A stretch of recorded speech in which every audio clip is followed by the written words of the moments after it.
Bismillahirrahmanirrahim. وَلْتَكُنْ مِنْكُمْ أُمَّةٌ يَدْعُونَ إِلَى الْخَيْرِ وَيَأْمُرُونَ بِالْمَعْرُوفِ وَيَنْهَوْنَ عَنِ الْمُنْكَرِ. Assalamualaikum warahmatullahi wabarakatuh. Alhamdulillah wassalatu wassalamu rasulullah mabad. Allah berfirman, wajahidu bi amwalikum wa anfusikum. Berjuanglah kalian, berjihadlah kalian melalui hartamu dan dirimu. Hampir semua ayat-ayat berjuangan dan pengorbanan itu dimulai dengan bi amwalikum, harta kalian, harta kalian. Saya mengajak secara praktis dan kami sudah buktikan. Rp1.000 itu bisa luar biasa dahsyat.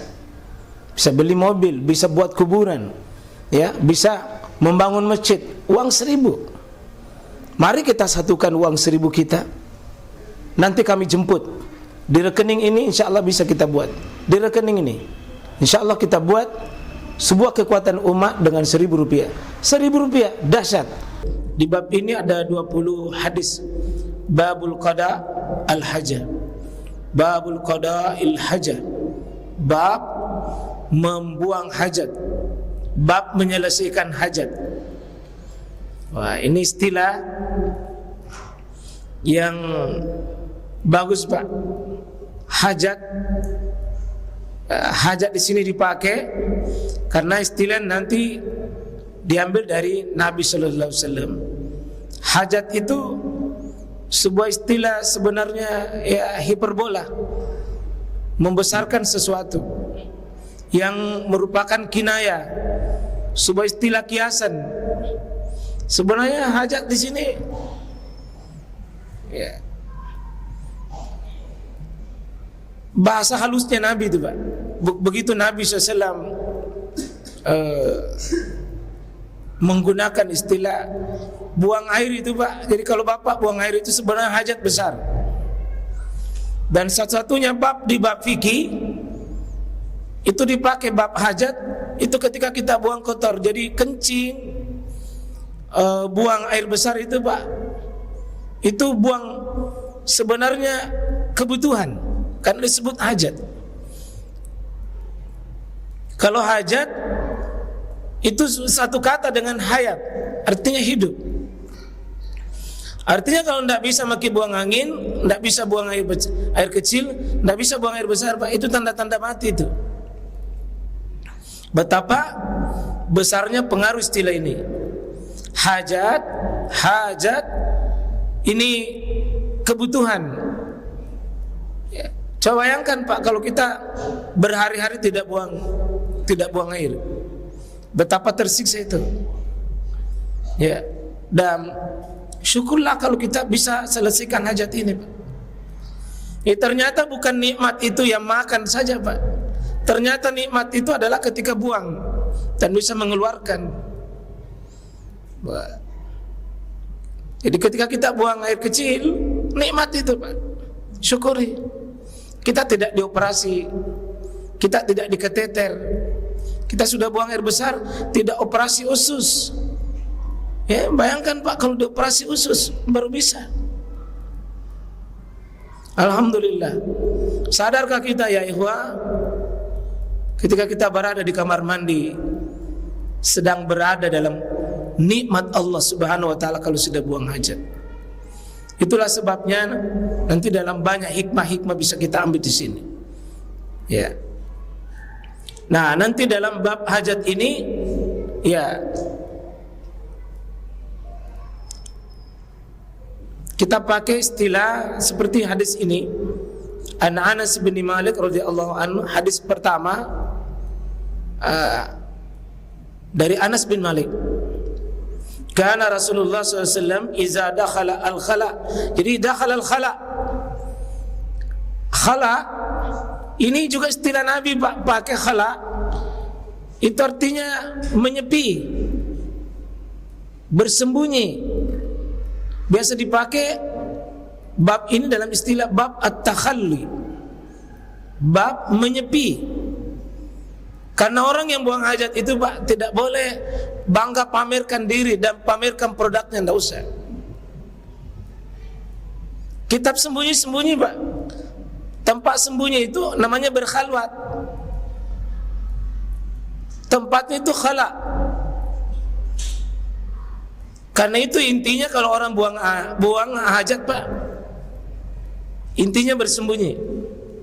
Karena itu kesalahan kalau ada orang booking WC baru nak pertontonkan pantatnya, orang nak pertontonkan kencing, itu kesalahan besar itu. Itu di banyak WC-WC modern hari ini, orang kencing dijejer. Itu menyelisih ini khala. Khala itu, Pak, menyingkir, bersembunyi. Iya. Jadi khala, ya, at-tahalli bab menyingkir, bab bersembunyi, bab dan inilah istilah paling banyak dalam hadis bab ini. Ya, dakhala al-khala. Ya, jarang dipakai hammam atau darul miyah. Kita biasa disebutkan orang Inggris saja kan disebut close. WC kan water closed, air tertutup, maksudnya memang tertutup pakai. Ini nakal ke orang Eropa sana, kalau kita yang justru buka-bukaan. Ada yang saya kritisi beberapa itu, ada masjid, Pak, itu nabongkar itu WC-nya karena kenapa bikin WC jahiliyah seperti itu? Mempertontonkan, dijejer orang kencing, ya, dijejer orang kencing. Ya, memang tidak kelihatan auratnya, tapi intinya orang pergi di WC itu, Pak, harus sembunyi. Ya, harus sembunyi. Apakah dengan tertutup tidak kelihatan atau memang menyingkir tanpa siapapun? Dulu tidak ada WC seperti hari ini. Ya. Kalau Nabi SAW masuk di sini, al-khala itu WC-nya, istilah itu, Pak. Ya. Satu amalannya Nabi di sini. Ini amalan, Pak, langsung saja kita praktek kalau ada itu. Wada khatamah, melepaskan khatamnya, cincinnya. Kenapa? Karena di cincin Nabi itu adalah ada tulisan Muhammadur Rasulullah. Di sinilah Nabi lepaskan semua nama yang dihormati, nama yang diagungkan, nama yang dimuliakan bertentangan dengan WC. Karena itu dilepas. Kecuali kalau dikhawatirkan kita itu tidak aman. Ya, kalau tidak aman, Pak, dibawa masuk. Tapi ini posisinya adalah jangan menampakkan. Kalau Quran jangan dinampakkan. Kalau atas nama Allah, atas nama Rasulullah, atas nama yang diagungkan oleh Islam, jangan dinampakkan di WC, Pak. Karena itu yang tertulis, yang terbaca, yang terdengar, yang sikap ini nanti akan kita praktekkan itu. Kaki kiri yang masuk, bukan kaki kanan. Ya, jangan menyebut, jangan menjawab azan di sini, jangan baca Quran. Ya, karena tempatnya adalah sesuatu yang tidak layak untuk nama Allah. Nabi lepaskan, Pak, cincinnya, tapi bukan maksud di sini cincin dalam artian cincin, Pak, nama yang ada keagungan Allah. Nabi punya cincin Muhammadur Rasulullah, maka dilepas. Kalau kita punya cincin tidak ada, cuman bukan itu. Ya, tidak. Tapi ya, meskipun hadis ini terjadi, kalau di kitab ini, di kitab Bulughul Maram ini, oleh penulisnya Imam Ibnu Hajar, ya, akhrajahul arba'ah, dikeluarkan hadis ini oleh al-ba'ah, tentu Abu Daud, An-Nasai, Ibnu Majah. Ya, itu sunan di sini. Itu dikatakan beliau wa huwa ma'lul. Ada kelemahan di sini, Pak. Tapi insyaallah At-Tirmizi tidak. Beliau menghasankan sendiri. Ya, dan Al-Munziri dan sebagian ulama-ulama hadis mengatakan enggak, hadis ini enggak maklul. Dia kuat. Terjadi khilaf di kalangan para ulama tentang kedudukan hadis ini. Ada yang mengatakan lemah, tapi sebagian ulama tidak. Kalau kita buka kitab-kitab syarah yang lain, maka sebagian ulama mengatakan keliru yang melemahkan hadis ini. Tapi intinya Pak, diamalkan. Itu insyaallah yang pertama, lepas nama-nama Allah Pak. Termasuk baju-baju kita yang ada tulisan Allah, dilepas. Nah, kita langsung saja ke hadis yang kedua. Ini 20 hadis di sini. Wa anhu qala, berarti masih dari hadis Anas Pak. Masih dari hadis Anas.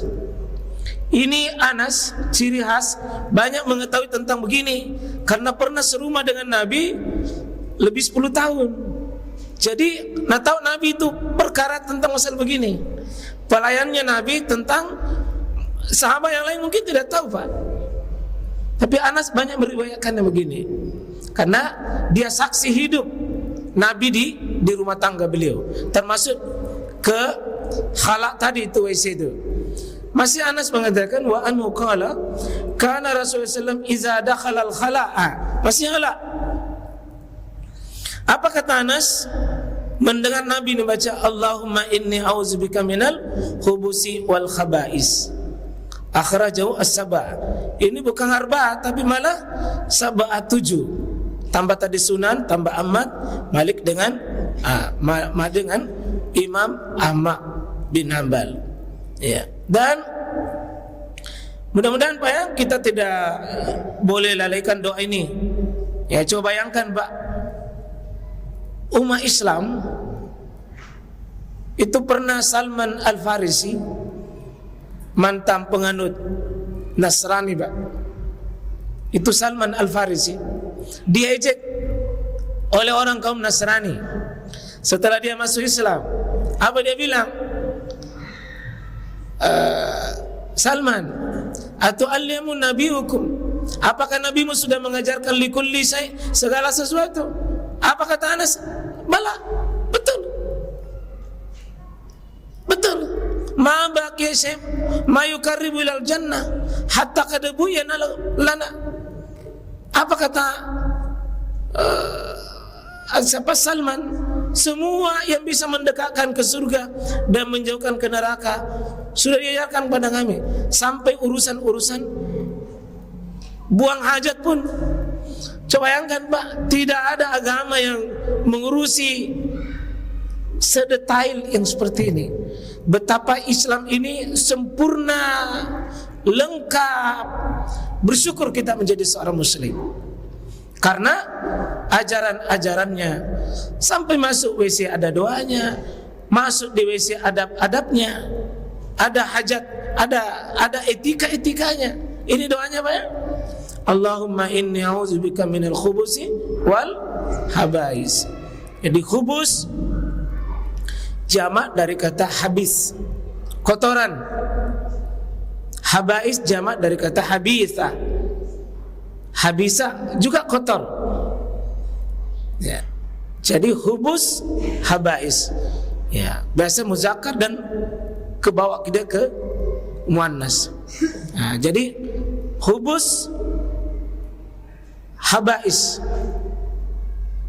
Ya, kalau diterjemahkan biasa berlindung dari setan laki-laki dan setan perempuan. Sering kata kotor itu Pak sering diterjemahkan setan. Sesuatu yang jelek biasa disebut dengan setan.